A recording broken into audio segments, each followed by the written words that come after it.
오늘 말씀의 제목 따라 보실까요? 믿음으로. 나 오래전에 TV로 보았던 경기 장면이 생각이 납니다.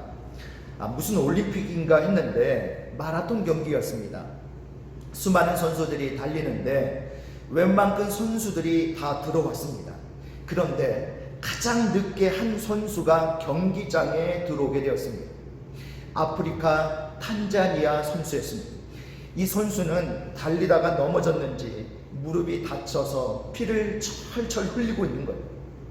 그가 그런 불편한 몸을 이끌고 경기장에 들어와 한 바퀴를 도는데 모든 관중들이 열렬히 환호를 하기 시작했습니다. 그리고 드디어 이 마지막 결승점에 골인하자 관중들이 그 자리에서 다 일어나서 그 선수를 향해 기립박수를 해주었습니다. 기자가 달려가서 물었습니다. 왜 몸도 안 좋은데 끝까지 뛰었습니까? 그가 이렇게 말을 했습니다. 내 조국은 내게 달리기를 시작하라고 7,000마일 먼 곳에서 나를 보낸 것이 아니라 경기를 끝까지 마치라고 나를 보냈습니다. 어린 나이의 선수였지만 그 말에 많은 사람들이 감명을 받았습니다. 그렇습니다.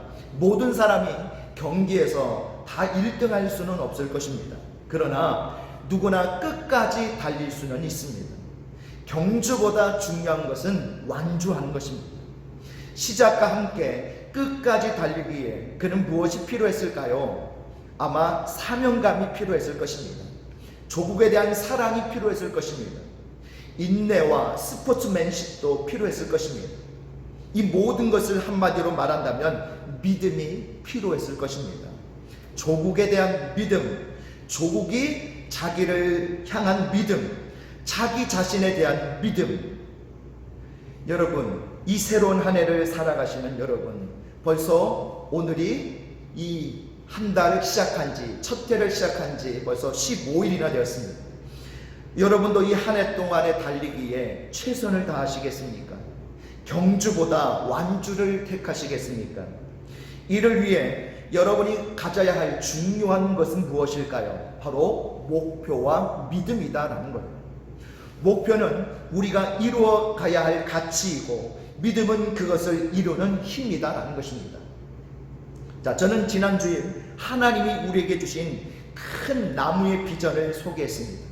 뿌리를 깊이 내리고 가꾸고 세워서 풍성한 열매를 맺는 나무, 큰 나무, 아름다운 나무, 그런 나무를 올해 우리의 목표로 삼자라고 말씀을 드렸죠. 자, 그러면 그 나무를 이루기 위해 우리에게 필요한 것이 무엇일까요? 바로 믿음이다라는 거예요. 이 믿음의 나무는요, 뿌리와 줄기와 열매로 되어 있다고 말씀을 드렸죠. 그 중에서도 가장 중요한 것이 기초인 뿌리라고도 말씀을 드렸는데요. 자, 그 믿음의 뿌리를 함께 살펴보도록 하겠습니다. 자, 오늘 본문은 히브리서 11장인데 이 히브리서는 예수님을 구약적으로 묘사한 책입니다. 예수님을 구약의 선지자, 제사장과 비교하면서 예수님을 그보다 훨씬 뛰어난 분이라고 묘사하고 있죠. 히브리서 1장과 2장은 서론 부분이고요. 3장과 4장은 예수님을 선지자와 천사보다 뛰어난 분이라고 말씀합니다. 5장부터 10장까지는 예수님을 구약의 제사장과 비교하면서 예수님이 가지신 제사장 직분의 종기성과 영원성을 강조하고 있습니다. 자, 그리고 11장으로 오면 이제 믿음으로 살았던 구약의 인물들을 한 사람 한 사람 소개해주고 있는데요. 모두 10사람이 거론되고 있습니다. 아벨로부터 시작해서 기생 라합까지 여기에 기록되어 있는데요. 아벨, 에녹, 노아, 아브라함, 사라, 이삭, 야곱, 요셉, 모세, 라합, 그리고 이름을 밝히지 않은 수많은 사람들, 이들에게 공통점이 하나 있는데 그것은 그들이 믿음으로 살았다는 것입니다. 그들이 살았던 시대와 문제는 다 달랐습니다. 각기 다른 시대를 살면서 서로 다른 문제와 씨름하며 살았으나 그들이 살았던 공통된 힘은 바로 믿음이었다는 거예요. 우리는 오늘 그 믿음을 함께 살펴볼 것입니다. 그리고 우리도 우리 인생 가운데 여러 가지 문제와 여러 가지 시험이 다르고 또 우리가 살아가는 환경도 다르지만 오늘 우리가 그런 삶 속에서 무엇을 가장 중요하게 여겨야 되는지, 우리의 삶의 가장 기준이 되고 핵심이 되는 것이 무엇인지, 이 한 해를 살아가면서 우리가 무엇을 붙들고 어디 위에 서 있어야 하는지를 오늘 말씀을 통해 함께 나누고자 합니다. 자, 오늘 말씀을 통해 가장 중요한 결론은요, 바로 그거예요. 믿음에 굳게 서야 한다는 거예요. 한번 따라해 보실까요? 믿음에 굳게 서야 합니다. 자, 그러면 믿음에 굳게 서려면 이 믿음이 무엇인가를 먼저 알아야 되겠죠. 그렇다면 믿음이란 무엇일까요? 자, 첫 번째, 우리 화면 보시면서 따라해 보실까요? 믿음은 보이지 않는 것을 보는 것입니다.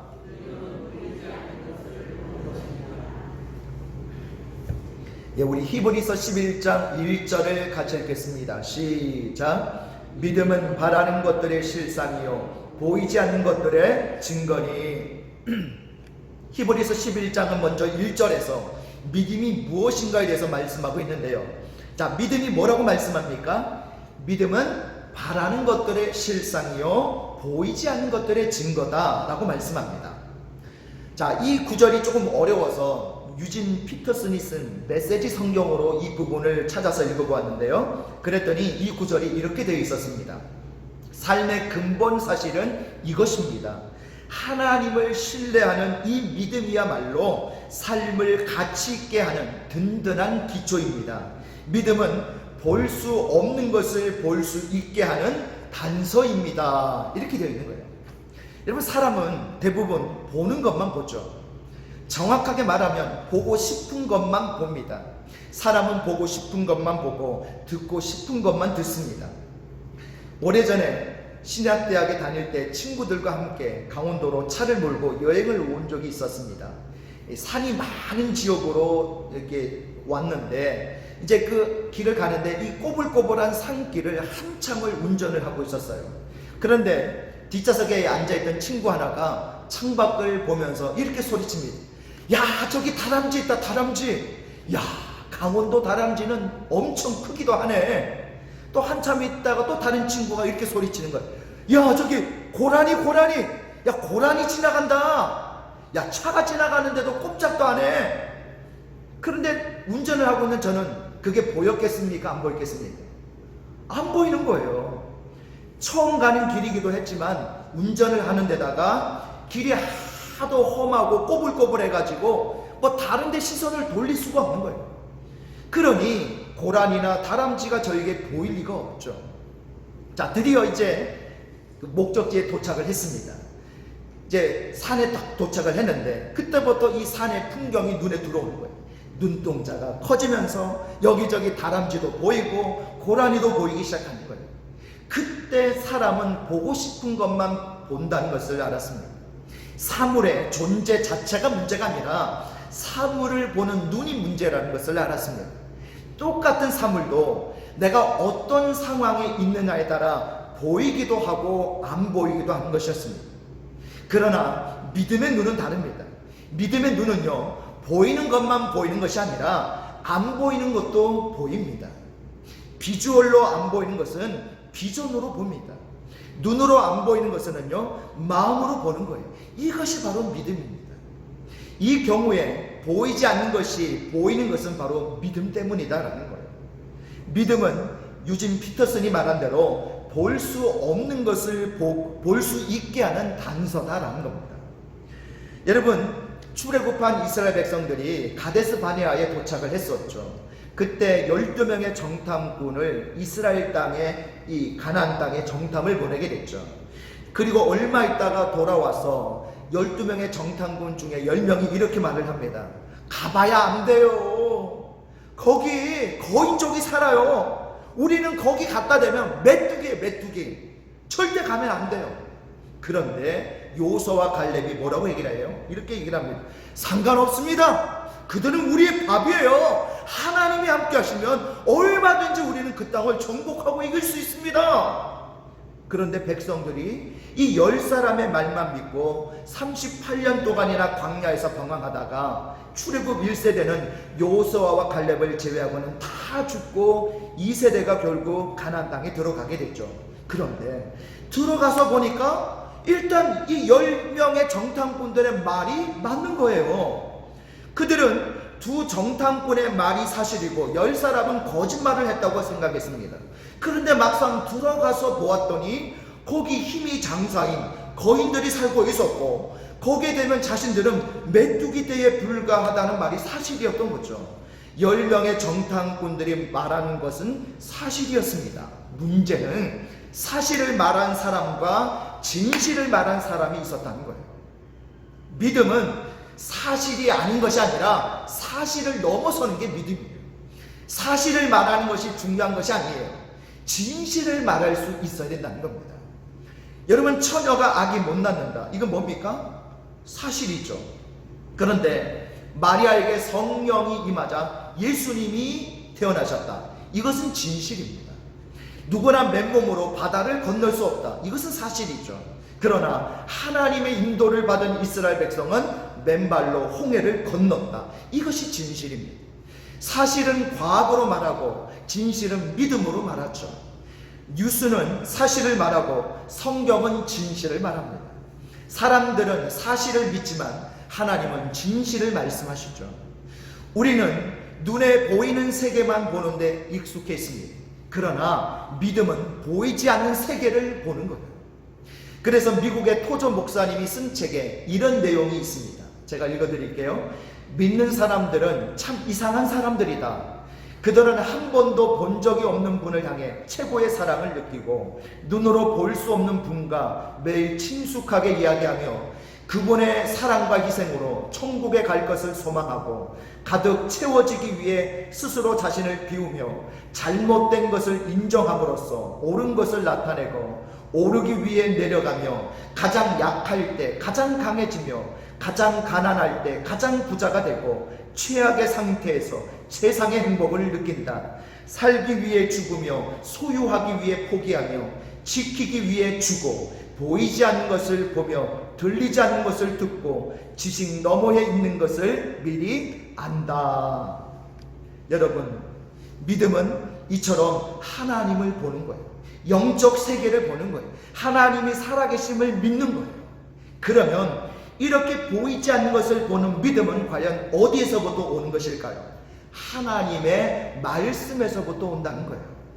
우리 로마서 10장 17절 말씀을 같이 했습니다. 시작. 그러므로 믿음은 들음에서 나며 들음은 그리스도의 말씀으로 말미암았느니라. 아멘. 믿음은 하나님의 말씀에서 오고 하나님의 말씀은 하나님의 존재에서 오는 거예요.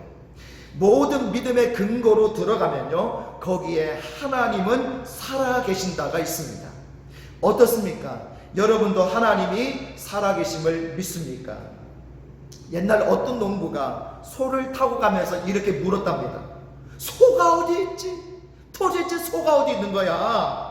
소를 타고 가면서 소가 어디 있느냐고 묻는 사람처럼 우리는 우리보다 더 가까이 계신 하나님을 어디 있지 하고 묻습니다.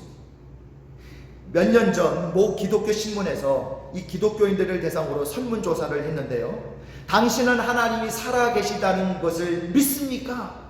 그 질문에 하나님은 확실히 살아계신다라고 믿는 사람이 44%, 살아계신 것 같은데 확신할 수는 없다, 이 대답이 38%, 그리고 잘 모르겠다 대답한 사람이 18%였다고 해요. 여러분, 충격적인 것은 절반 이상의 사람들이 하나님의 살아계심조차도 확신하지 못하고 있다는 겁니다. 하나님이 살아계신지 확신할 수 없다는 이 사람들은 교회를 안 다니는 사람들이 아니라 교회 다니고 심지어 직분까지 받은 사람이라는 데 문제가 있습니다. 어떻습니까? 여러분은 하나님은 살아계십니까? 라고 물을 때에 예, 확실하게 살아있습니다, 여러분 이렇게 답할 수 있으시겠습니까? 하나님이 살아계신 것을 알 수 있는 두 가지 방법이 있죠. 증명과 증거입니다. 과학은 증명하고 성경은 증거합니다. 사실은 증명하고 진실은 증거하죠. 한 여자가 한 남자를 만나 결혼해서 아이가 태어나는 것은 과학적으로 증명할 수 있습니다. 그런데 안금이라는 여자가 도대체 어떻게 이 박성원이라는 남자를 만나서 결혼하고 자식을 셋이나 낳고 살게 되었는지 7대 불가사의 중에 하나입니다. 이건 과학으로 설명할 수가 없는 거죠. 누구나 자기 나라를 갖고 태어납니다. 그런데 왜 저와 여러분이 21세기에 그것도 대한민국 땅에서 태어났는지는 아무도 몰라요. 과학은 내 혈액형, 내 성격, 내 유전인자를 분석해 줄 수는 있습니다. 그러나 내가 왜 살아야 하고 어떻게 살고 언제 죽을지는 모르죠. 모든 것이 다 과학으로 증명되지는 않습니다. 성경은 하나님의 존재를 증명하지 않고 증거하죠. 창세기 1장 1절에 뭐라고 나와 있습니까? 태초에 하나님이 천지를 창조하시니라. 태초가 언제인지, 천지를 누가 왜 어떻게 지었는지 성경은 증명하지 않습니다. 다만 하나님이 태초에 지으셨다라고 증거하고 있습니다. 증명은 과학에 기초하고 증거는 믿음에 기초합니다. 사람은 하나님과 존재 방식과 속성에 있어서 다릅니다. 인간은 순간을 살지만 하나님은 영원히 사십니다. 인간은 땅에 살지만 하나님은 모든 곳에 거하십니다. 인간은 한계적 존재이지만 하나님은 무한하신 존재이십니다. 그 인간이 하나님을 증명하는 것은 마치 개미가 인간을 증명하려는 것과도 같습니다. 우리 히브리서 11장 3절을 같이 읽어보겠습니다. 시작. 믿음으로 모든 세계가 하나님의 말씀으로 지어진 줄을 우리가 아나니 보이는 것은 나타난 것으로 말미암아 된 것이 아니니라. 아멘. 우리 다 같이 따라해 보실까요? 믿음으로. 하나님을 아는 유일한 방법이 뭐예요? 믿음이다라는 거예요. 믿음으로 우리는 하나님을 알 수가 있는 거예요. 첫째는 자연을 통해, 둘째 역사를 통해, 셋째 성경을 통해, 마지막으로 예수님을 통해 알게 되는 거죠. 여러분 비행기 타보셨죠? 비행기 타보시면 얼마나 신비합니까? 비행기에서 내려다 보이는 하늘은 온통 구름의 바다로 덮여 있습니다. 비행기를 타보시면 지구는 확실히 둥글다는 것을 알게 됐죠. 학자들은 지구가 축으로 23도 기울어져서 스스로 자전과 공전을 하고 있다고 설명합니다. 만일 지구가 23도가 아니라 22도로 기울어졌다거나 24도로 기울어졌다면 지구는 지금 거대한 얼음 덩어리로 변해 있었을 것이다 라고 이야기를 합니다. 누가 지구를 그렇게 정확하게 지으셨습니까? 달은 지구로부터 20만 마일 떨어져 있다고 해요. 만일 달이 5만 마일만 지구로 가깝게 다가왔어도 지구는 조수의 인력으로 인해 온통 물바다가 되었을 것이라고 말을 합니다. 또한 지구의 표피가 지금보다 10피트만 높아졌어도 지구의 모든 생물은 산소 부족으로 인해 전멸되고 말았을 것이라고 이야기를 해요. 누가 그렇게 정교하게 지구를 만드셨습니까? 하나님이십니다. 여러분 하늘을 날아가는 기러기떼를 보셨죠? 기러기는 시간당 82km의 속도로 무려 1600km나 날아간다고 합니다. 그래서 이런 노래들 있죠. 기러기 울어예는 하늘 구마할래. 어쩌면 이런 노래가 나온 이유도 바로 이것 때문인지 모르겠습니다. 누가 기러기를 창조했습니까? 참 신비하기만 하죠. 북극에 있는 북극곰들을 대상으로 어떤 사람이 이런 실험을 했답니다. 곰들에게 마취제를 놓고 비행기로 실어서 500km 떨어진 곳에 그 곰들을 두고 왔대요. 그랬더니 이 곰들이 오랜 후에 500km를 돌고 돌아서 정확하게 자기들이 원래 살던 집으로 돌아왔다는 거예요. 여러분 우리가 곰을 미련 곰탱이라고 하는데 절대 곰이 미련하지 않습니다. 누가 곰에게 길을 가르쳐 주었습니까? 어떻게 그 먼 길을 찾아 자기 집으로 돌아올 수 있었을까요? 여러분은 하늘의 별을 좋아하십니까? 얼마나 별이 많은지 우리가 육안으로 확인할 수 있는 은하계는 지구에서 약 200만 광년 떨어진 안드로메다 성운인데요. 빛이 200만 년 달려야 도달할 수 있는 은하계가 바로 안드로메다 은하계인데, 그 은하계가 이 우주에 적어도 1천억 개 이상 있다라고 합니다. 그러니 이 우주는 얼마나 넓습니까? 그 넓은 우주를 누가 지으셨습니까? 시편 8편 3절에 보니까 주의 손가락으로 만드신 주의 하늘과 주께서 베풀어 두신 달과 별들을 내가 보니 라고 말씀해요. 하나님이 지으셨습니다. 이것을 우리가 믿음으로 합니다. 자연이 하나님이 지으신 옷이라면 역사는 하나님이 일하시는 시간입니다. 한번 생각해 보십시오. 그 변화무쌍한 역사는 누가 움직여 가시는지, 역사는 하나님이 이끌어 가십니다. 역사가 아놀드 토인비가 이런 말을 했습니다. 역사는 그 껍질을 벗기고 보면 결국 영적인 것이다. 그렇습니다. 언뜻 보면 역사는 사람이 지배하는 것 같습니다. 사람의 제도와 힘으로 통치하는 것 같습니다. 그러나 역사는 그 본질에 있어 영적인 것입니다. 역사가 영적이란 말은 오직 하나님이 통치하신다는 말입니다. 역사가 영적이기 때문에 영적이지 못한 역사는요, 언제나 도태되고 망하게 되어 있습니다. 그래서 독재와 공산주의와 폐역한 정권이 오래 가지를 못하는 거예요. 그 하나님이 우리나라도 다스리고 계심을 믿습니다. 그래서 북한 공산주의도 오래 가지 못할 것을 믿습니다. 영적이지 않기 때문입니다. 하나님은 지금도 살아계십니다. 그것을 우리는 믿음으로 아는 거죠. 믿음은 우리와 하나님을 연결하는 통로이기 때문입니다. 자, 또한 두 번째로 믿음이란 무엇일까요? 우리 따라해 보실까요? 믿음은 하나님을 찾는 자에게 상 주심을 믿는 것입니다.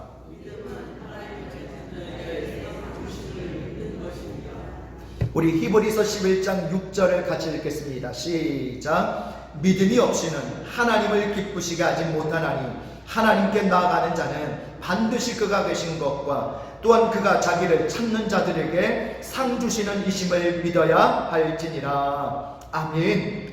자, 여기서 보면요, 먼저 믿음의 근거로서 하나님의 존재를 말하고 있죠. 그러나 또 하나가 있습니다. 하나님께 나아가는 자는 자기를 찾는 자들에게, 자, 왜 이 말씀이 중요한가 하면요, 믿음이 무엇인가를 보여주기 때문입니다. 자, 우리가 믿음에 대해서 오해하는 것이 있습니다. 미국의 어느 목사님이 유명한 기독교 가문에서 태어났는데 그의 할아버지가 누구냐? 여러분 잘 아시는 빌리 그레함 목사님이십니다. 그는 빌리 그레함 목사님의 외손자로 태어났는데요, 그럼에도 불구하고 그는 많이 방황하다 결국 하나님께 돌아왔는데, 그가 왜 방황했는가 하는 것을 고백한 적이 있습니다. 그 이유는 그가 몇 가지를 착각했기 때문이라고 그렇게 이야기를 하는 거예요. 첫 번째는 자기는 예수님을 영접했으니 믿는 자로 생각했다는 거예요. 그는 확실히 예수님을 영접했고 영접한 날짜로 정확하게 기억한다는 것입니다. 그래서 자기는 믿는 사람이라고 생각했다는 거예요. 둘째는 어릴 때부터 교회를 빠지지 않았고 성실히 다녔다는 겁니다. 그가 그의 젊은 시절을 돌이켜볼 때에 교회에 빠진 날이 한 번도 없었다는 겁니다. 그래서 자신을 믿는 자라고 생각했다는 거예요. 세 번째는 교회 출석만 한 게 아니라 열심히 봉사도 했다는 거예요. 그는 고등학교 때 이미 주일학교 교사로 봉사했습니다. 그렇게 봉사했으니 당연히 자기는 믿는 자라고 생각했다는 거예요. 한 가지가 더 있는데 그는 일생 착하게 살았다는 겁니다. 그래서 자신의 삶을 돌이켜봤을 때에 별로 죄 지은 기억이 없었다는 거예요. 가끔 남도 도와주고 시간 내서 기도하고 누가 봐도 믿는 사람이었다는 겁니다. 그런데 어느 날 세상의 시험이 닥쳐오자 한순간에 무너져서 그때부터 긴 방황을 시작했다는 거예요. 그래서 돌아온 후에 내가 왜 그랬을까 하고 생각하다가 오늘의 말씀을 읽었다는 것입니다. 오늘 말씀에서 중요한 단어는 바로 찾는 자입니다. 그리고 나아가는 자라는 이 부분입니다. 여러분, 둘 다 능동형이죠. 둘 다 행위자의 의도적인 노력을 나타내는 단어들입니다. 우리가 믿음에 대해서 특히 오해하는 것이 뭐냐면, 믿음은 하나님의 은혜다, 하나님이 주신 선물이다. 그래서 나오는 결론이, 그러니까 나는 가만히 있으면 돼, 하나님이 다 하실 거야. 물론 믿음은 하나님의 은혜로부터 나오며 나의 신앙적 행위 또한 하나님이 도와주셔야 가능한 것은 맞습니다. 그러나 하나님이 다 하시니 나는 할 일이 없어, 나는 하나님이 도와주실 때까지 나는 잠잠히 있으면 돼, 그런 식의 태도는요, 오히려 우리로 하여금 게으름에 빠지게 해서 믿음의 침체를 가져오게 만들 수 있습니다. 믿음은요, 하나님을 뭐 하는 거예요? 찾는 것이다라는 거예요. 은혜가 하나님이 나를 찾는 것이라면 믿음은 내가 하나님을 찾는 것입니다. 은혜가 하나님이 나에게 다가오시는 것이라면 믿음은 내가 하나님께 다가가는 거예요. 하나님이 우리에게 다가와서 우리를 붙들어 주신 것으로 시작하지만 하나님이 붙들어 주신 사람은 동시에 그 사람은 하나님을 붙들어야 되는 거예요. 하나님의 액션과 우리의 리액션 사이에 시간차나 간격이 있으면 안 됩니다. 성경은 하나님의 은혜를 받은 자가 동시에 하나님을 붙잡아야 한다라고 말씀하고 있어요. 시편 63편 8절에 보니까 나의 영혼이 주를 가까이 따르니 주의 오른손이 나를 붙드시거니와 라고 말씀합니다. 가까이 따라야 붙들어 주시는 거예요. 이사야 55장 6절 우리가 잘 아는 말씀이 있죠. 너희는 여호와를 만날 만한 때에 찾으라, 가까이 계실 때에 그를 부르라 라고 하십니다. 찾아야 만나는 거예요. 오늘 히브리서에도 하나님을 찾는 자를, 하나님께 나아가는 자를 하나님께서 만나주시고 상 주신다고 말씀하시죠. 믿음의 능동성을 말씀하고 있는 거예요. 로마서에서도 사도 바울은 믿음을 하나님께 나아가는 것이다 라고 말합니다. 우리 로마서 5장 2절을 같이 읽어보겠습니다. 시작. 또한 그로 말미암아 우리가 믿음으로 서 있는 이 은혜에 들어감을 얻었으며 하나님의 영광을 바라고 즐거워하느니라. 아멘. 자, 여기 보니까 들어간다라는 말이 나오죠. 이 들어간다는 말은요, 왕을 만나려고 궁정에 들어간다는 그런 말입니다. 아무나 궁중에 들어갑니까? 아니죠. 먼저 허락을 받아야 되죠. 저와 여러분은 왕이신 하나님께 들어가는 은혜를 받았습니다. 자, 하나님의 자녀이기 때문에 들어갈 권리가 주어진 거죠. 그러나 아무리 권리가 주어졌어도, 허락받아서도 진짜 들어가지 않으면 아무 소용이 없는 거예요. 내가 예복을 입고 직접 들어가야 되는 거죠. 이것이 바로 들어간다는 이 말의 뜻입니다. 들어가도록 허락받은 것이 은혜라고 한다면 실제로 들어가는 것이 바로 믿음이다라는 거예요. 하나님 쪽에서 내게 다가오는 행동이 은혜라면 내 쪽에서 하나님께 다가가는 행동이 믿음이다라는 겁니다. 믿음은 그래서 찾는 것이고 하나님 앞에 나아가는 것이 믿음인 거죠. 하나님을 찾을 때에 하나님이 우리를 만나주시고 하나님 앞에 나아가는 자에게 오늘 약속하신 복과 상을 우리에게 주실 줄 믿습니다. 아벨에서부터 기생 라합까지 10명의 믿음의 모델들, 그들은 한결같이 하나님을 찾았던 사람들이에요. 하나님 앞에 담대히 나아갔던 사람들이에요. 그래서 하나님이 그들에게 상을 주셨다는 거예요. 아벨은 하나님이 그의 예배를 받으셨습니다. 노아는 하나님과 동행했습니다. 아브라함은 믿음의 조상이 되었습니다. 모세는 이스라엘 백성들을 가나안 땅까지 인도했습니다. 기생 라합은 여리고에서 살아남아 살몬과 결혼하고 보아스를 낳았습니다. 그 보아스가 룻과 결혼해서 다윗의 조상이 되었습니다. 믿음으로 살면 하나님이 이처럼 상을 주시는 거예요. 여러분은 이 한 해 동안 어떤 상을 받기를 원하십니까? 중요한 것은요, 믿음에 굳게 서면 된다는 거예요. 믿음이 능력이고 믿음이 오늘 우리의 인생을 세우는 기초이자 하나님이 주실 상을 받게 하는 통로가 믿음인 줄 믿습니다. 말씀을 정리합니다. 여러분, 믿음이란 무엇일까요? 우리 화면 보시면서 오늘 믿음에 대한 두 가지 정의 1번 같이 했습니다. 믿음은 보이지 않는 것을 보는 것입니다. 맞습니다. 믿음은 보지 못하는 것을 보게 하는 거죠. 2번 같이 했습니다. 믿음은 하나님을 찾는 자에게 상 주심을 믿는 것입니다. 그렇습니다. 하나님이 살아계심을 확신하고 또 그 믿음으로 날마다 그 하나님 앞에 나아감으로 상을 받게 해주시는 줄 믿습니다. 이 놀라운 믿음의 축복으로 이 한 해 동안 살아가시기를 주님의 이름으로 축복합니다.